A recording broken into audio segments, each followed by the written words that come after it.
অ্যাক্সিডেন্টে মৃত্যু হলো 17 বছরের নাবালিকার। ঘটনাটি ঘটেছে গতকাল রাতে জুলপিয়া এলাকায়। পুলিশ সূত্রে খবর, ওই নাবালিকার নাম ঈশা রায়, বাড়ি গড়িয়ার নাকতলা এলাকায়।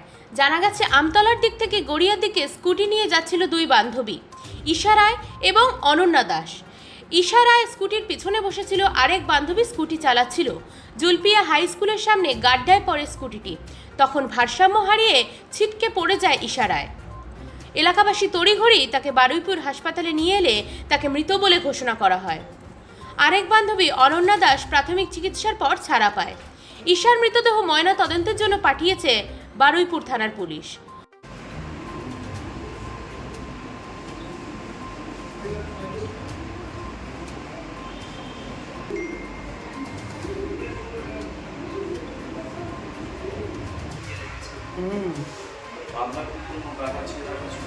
সেটাই।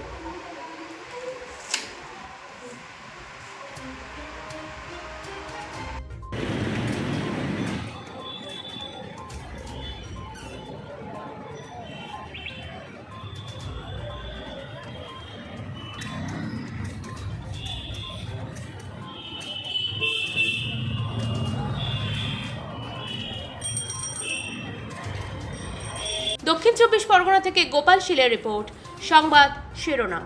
আপনারা দেখছেন সংবাদ শিরোনাম।